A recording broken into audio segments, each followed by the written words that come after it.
نماز تراویح میں سورہ یاسین، سورہ صافات، سورہ صاد اور سورہ زمر جو ہے تلاوت کی گئی۔ یاسین جو ہے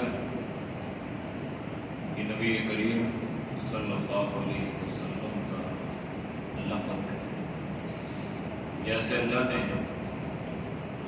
آپ کے بہت سارے صفاتی نام رکھے ہیں، اسی طرح یاسین بھی، طٰہٰ بھی، یہ نبی کریم صلی اللہ علیہ وسلم کے صفاتی نام۔ آپ صلی اللہ علیہ وسلم کا اللہ نے ذکر کیا، قرآن کریم کی قسم اٹھائی اور نبی کریم صلی اللہ علیہ وسلم کی عظمت کو بیان فرمایا کہ آپ رسول ہیں، صراط مستقیم پر ہیں، اور یہ جو قرآن کریم ہے اس کا نزول اللہ کی طرف سے ہوا، جو اللہ زبردست رحم کرنے والا ہے، اور اس کے نزول کا مقصد غافل قوم کو بیدار کرنا ہے اور اسے اللہ کے عذاب سے ڈرانا ہے۔ لہذا اللہ نے اپنے بندوں کو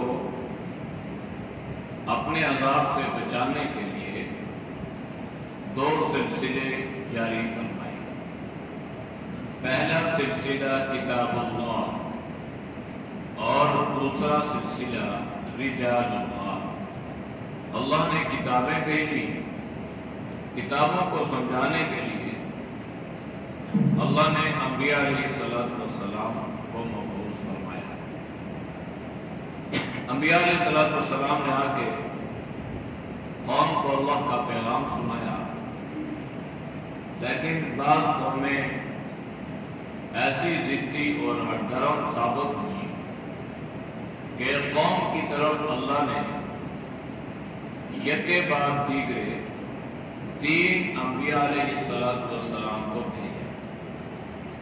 قوم نے کیا کیا کہ قوم نے ان تینوں نبیوں کو شہید کر دیا۔ چنانچہ جب تیسرے نبی اللہ نے اس قوم کی طرف بھیجے تو وہاں پر ان نبیوں پر ایک ایمان رکھنے والا خدا ترس نیک آدمی بھی موجود تھا۔ اسے اپنی قوم کی اس حالت پہ بڑا ترس آیا۔ بعض لوگ بڑے قابل رحم ہوتے ہیں، وہ گناہوں میں اس قدر آگے جا چکتے ہیں کہ انسان ان پر رحم ہی کر سکتا ہے اور ان کے لیے ہدایت کی دعا ہی کر سکتا ہے۔ تو اس شخص نے بھی یہ محسوس کیا کہ ایک نبی آئے ان کو شہید کر دیا، دوسرے آئے ان کو شہید کر دیا، اور تیسرے کے پیچھے یہ پڑ چکے ہیں اور قریب یہ ہے کہ انہیں بھی شہید کر دیا جائے۔ لہذا یہ شخص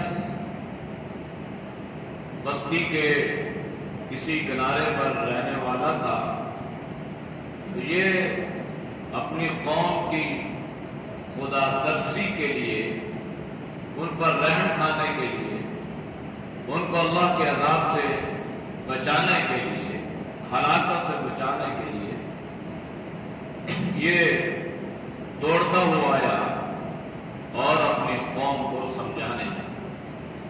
وَجَاءَ مِنْ أَقْصَى الْمَدِينَةِ رَجُلٌ يَسْعَىٰ قَالَ يَا قَوْمِ اتَّبِعُوا الْمُرْسَلِينَ۔ اے میری قوم، تم رسولوں کی اتباع کرو، اس اتباع پہ تم سے کوئی وہ اجرت کا سوال نہیں کرتے۔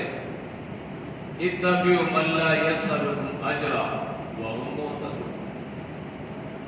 اور تمہیں کیا ہو گیا ہے کہ تم ان کی عبادت، اللہ کی عبادت نہیں کرتے ہو جس اللہ نے تمہیں پیدا فرمایا، اور اس کو چھوڑ کے تم اوروں کو تم نے اپنا معبود یا الہ بنا لیا۔ تو قوم نے کیا کیا؟ قوم نے ان جس رسول کے پیچھے پڑی ہوئی تھی ان کو تو فی الحال چھوڑ دیا، اور قوم نے اس اللہ کے داعی کو پکڑ لیا، اور یہاں تک کہ اس کو شہید کر دیا۔ قصور کیا تھا، جرم کیا تھا کہ بس وہ قوم کو یہ سمجھانے لگا کہ بھائی تمہارے لیے بڑی ہلاکت ہے، تم اپنے آپ کو ہلاکت سے بچاؤ۔ یہ جو اللہ کے دین کے داعی ہوتے ہیں نا، ان میں اللہ نے قوم کا درد رکھا ہوتا ہے، قوم کی فکر رکھی ہوتی ہے۔ اس درد اور اس فکر کو لے کر وہ ہر آدمی کا پیچھا کرتے ہیں اور اس کو اللہ کے عذاب سے بچانے کی کوشش کرتے ہیں۔ نتیجہ تو اللہ پہ ہوتا ہے کہ کون راہ راست پہ آتا ہے، کون دین پر عمل کرتا ہے، کون ان کی اتباع کرتا ہے، لیکن وہ اپنا کام لازمی کرتے ہیں۔ ان کو اللہ نے یہ جذبہ اور یہ شعور اور یہ احساس اللہ نے عطا فرمایا ہوتا ہے، ورنہ ہر آدمی نے اپنی قبر میں جانا، کوئی آدمی کسی دوسرے کی قبر میں نہیں جائے گا۔ اس لیے بعض لوگوں کی ذمہ داری ہوتی ہے کہ وہ دوسروں کے اصلاح کی فکر کریں۔ قرآن کریم نے تو واضح انداز میں فرمایا ہے، یا ایھا الذین آمنوا قوا انفسکم واہلیکم نارا، اے ایمان والو اپنے آپ کو بھی اور اپنے گھر والوں کو بھی جہنم کی آگ سے بچاؤ۔ یعنی اپنی فکر بھی کرنی ہے، اپنے گھر والوں کی فکر بھی کرنی ہے۔ وَأَنذِرْ عَشِيرَتَكَ الْأَقْرَبِينَ، اور جتنا قریبی رشتہ دار ہے، جتنا قریبی دوست ہے، اگر خدا نہ خواستہ وہ کسی غلط ٹریک پہ چڑھا ہوا ہے، کسی غلط راستے پہ چل رہا ہے، گمراہی کا شکار ہو چکا ہے، تو اس کو دین پر لانے کی محنت یہ اللہ نے اس امت کی ذمہ داریوں میں شامل کیا ہے۔ یہ صرف کافی نہیں ہے کہ ہم نماز پڑھ لیں، یہ کافی نہیں ہے کہ ہم روزہ رکھ لیں، ہمارے لیے پورے کا پورا دین میں داخل ہونا ضروری ہے، اور ہر فرض اور ہر واجب کو ادا کرنا یہ ضروری ہے۔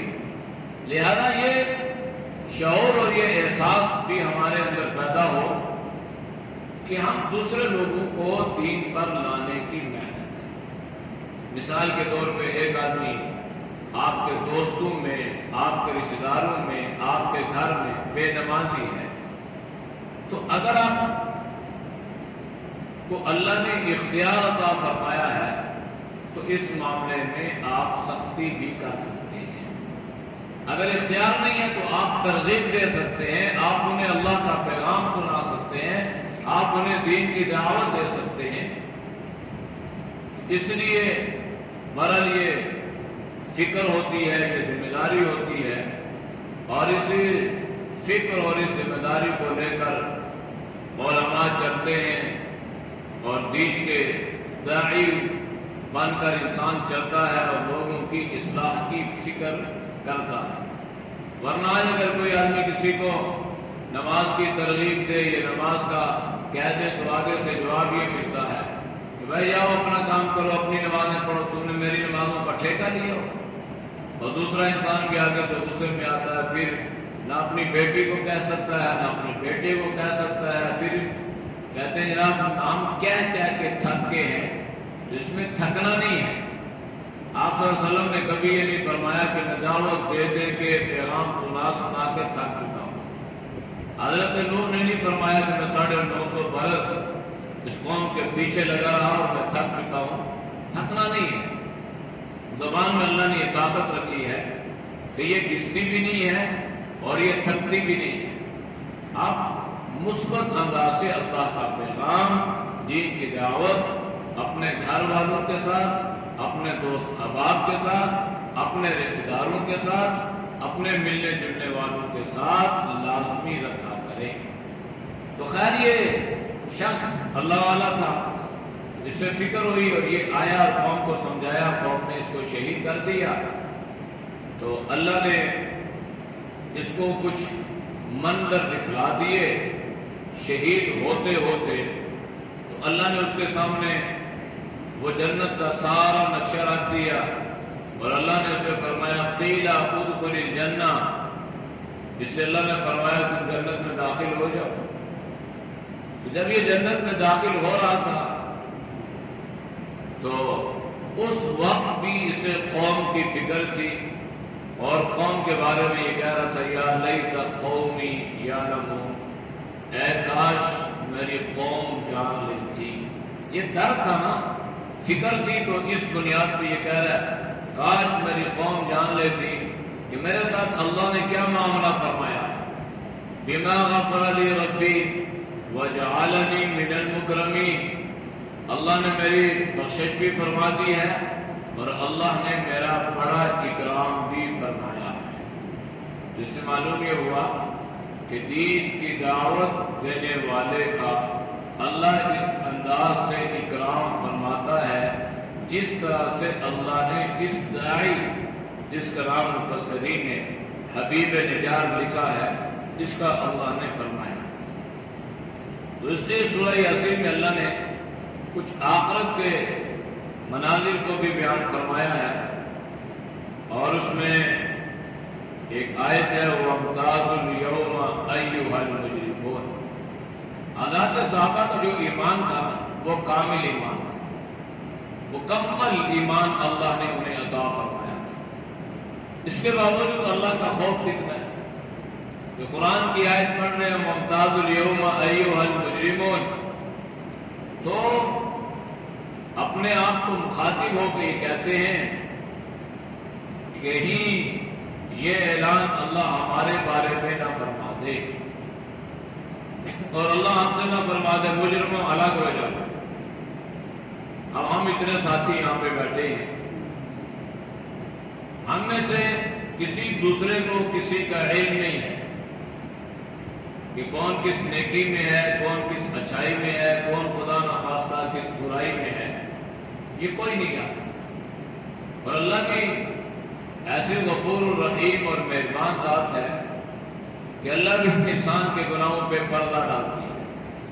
علام الغیوب ہونے کے باوجود اللہ ستار الغیوب بھی ہے کہ عیب جتنے بھی اللہ کے سامنے ہیں ان پہ اللہ پردہ ڈالتا ہے، یہاں تک کہ دوسرے پر اللہ اس گناہ کو فاش نہیں کرتا۔ لیکن وہاں پہ یہ ہوگا کہ وَامْتَازُوا الْيَوْمَ أَيُّهَا الْمُجْرِمُونَ، وہاں پہ اللہ کی طرف سے یہ اعلان ہوگا تو ان مجرموں کو اللہ الگ فرما دے گا۔ اگر کہ یہ آدمی نہیں بھی چاہتا ہوگا تب بھی اللہ اس کو وہاں سے اہل ایمان سے، متقی سے، پرہیزگار لوگوں سے اللہ انہیں الگ فرما دے گا۔ تو یہ آیت انسان کو غور و فکر کی دعوت دیتی ہے اور یہ سبق گویا دیتی ہے کہ انسان اپنا احتساب کرتا رہے، اپنی فکر کرتا رہے، اپنے اعمال کو دیکھتا رہے، کہیں ایسا نہ ہو کہ آنکھیں ہماری بند ہو جائیں اور کل میدان حشر میں ہمارے بارے میں اللہ کی طرف سے یہ اعلان ہو جائے اور ہم مجرموں کی فہرست میں شامل ہو کر اہل ایمان سے زبردستی الگ کر دیے جائیں۔ اس لیے اللہ ایسی صورت میں ان سے فرمائے گا کہ اب تم ہذی جہنم التی کنتم توعدون اصلوها اليوم بما کنتم تکفرون، اب اللہ انہیں جہنم میں داخل کر دے گا اور اللہ ان سے فرمائے گا یہ ہے وہ جہنم جس کا آپ سے وعدہ کیا گیا تھا۔ اللہ کا جو قانون ہے، اللہ کا جو ضابطہ ہے، اللہ کا جو علم ہے، اس کے لیے اللہ نے فرمایا انما امرو اذا اراد، اللہ جب کسی کام کے کرنے کا ارادہ فرماتا ہے تو ان یقول لہ کن فیکون، اللہ اسے کن کہتا ہے، فیکون، وہ چیز وجود میں آ جاتی ہے۔ یہ اللہ کا علم۔ تو یہ کرونا وائرس جتنا بھی ہے، یہ جتنی بھی بیماری ہے، یہ صرف لفظ کن میں ختم ہے۔ بس جب اللہ کن فرمائے گا تو یہ ساری چیزیں ختم ہو جائیں گی۔ اور اللہ کن فرمائے گا اور کب فرمائے گا؟ جب امت اپنی اصلاح کی فکر کرے گی اور ہر آدمی کو یہ اپنے گریبان میں جھانکے گا کہ خدا نہ خواستہ یہ مسائل بھی میری وجہ سے پیدا تو نہیں ہو۔ سورہ صافات میں اللہ نے آخرت کے عجیب مناظر بیان فرمائے ہیں، اور انسان اس وقت تمنا کرے گا، حسرت کرے گا اور اللہ کے سامنے یہ کہے گا، کاش یہ جو فیصلے کا دن اللہ تو نے رکھا تھا، ہم دنیا میں اس کو نہ جھٹلاتے، ہم اپنے آپ کو نیک اعمال پر لگاتے۔ اس میں اللہ نے حضرت نوح علیہ السلام کی قوم کا بھی ذکر فرمایا، حضرت ابراہیم علیہ السلام کا وہ یادگار واقعہ جو حضرت ابراہیم علیہ السلام نے خواب دیکھا، حضرت اسماعیل علیہ السلام کو ذبح کرنے کا، اللہ نے اس کا ذکر فرمایا۔ حضرت موسیٰ، حضرت ہارون، حضرت الیاس اور حضرت لوط علیہ السلام کے واقعات کو بھی اللہ نے تفصیل سے بیان فرمایا۔ حضرت یونس علیہ السلام کا واقعہ، اور پھر اسی طرح حضرت ایوب علیہ السلام کے صبر کو بھی اللہ نے بیان فرمایا۔ سورہ صاد میں بھی اللہ نے قرآن کی عظمت بیان فرمائی، قرآن پہ لگائے جانے والے اعتراضات کا اللہ نے جواب دیا، اور ان لوگوں کے سامنے اللہ نے فرمایا کہ تمہارے سامنے وہ قومیں موجود ہیں جنہوں نے اللہ کے کلام کو، اللہ کے نبیوں کو جھٹلایا، تو کس طرح اللہ کا عذاب ان پہ اترا۔ اگر تم بھی اس سے بے خبر ہو جاؤ گے تو جس طرح ان پہ اللہ کا عذاب اترا تو یہ عذاب آپ پر بھی اتر سکتا ہے۔ سورہ زمر میں بھی اللہ نے قرآن کریم کی عظمت کو بیان فرمایا، دن اور رات کے جو مناظر ہیں اللہ نے اس کو بیان فرمایا۔ انسان کا ایک فطرت اور ایک مزاج ہے، اللہ نے اس کو بھی بیان فرمایا، اور آخر میں اللہ نے فرمایا کہ جس انسان کے بارے میں اللہ کوئی خیر کا ارادہ فرماتے ہیں، اللہ اس کا اسلام کے لیے سینہ کھول دیتے ہیں، اور جس کا سینہ اللہ دین کے لیے کھول دیتے ہیں وہ اپنے رب کی طرف سے ہدایت پر اور نور پر ہوتا ہے۔ اس لیے ہر مسلمان جو ہے اپنے لیے اس بات کی دعا کیا کرے کہ اللہ ہمارا سینہ جو ہے اسلام کی طرف، دین کی طرف مائل فرما۔ نبی کریم صلی اللہ علیہ وسلم اس کی دعا فرمایا کرتے تھے، آپ فرمایا کرتے تھے، اللہم صرف قلوبنا فی الاسلام، اللہم ثبت قلبی علی دینی۔ اللہ ہمارے دلوں کو اسلام کی طرف مائل فرما دے، اسلام کی محبت، دین کی محبت، قرآن کی محبت جو ہے یہ اللہ ہر انسان کے دل میں پیدا فرما دے۔ اللہ ہم سب کو ان باتوں پر عمل کی توفیق نصیب فرمائے۔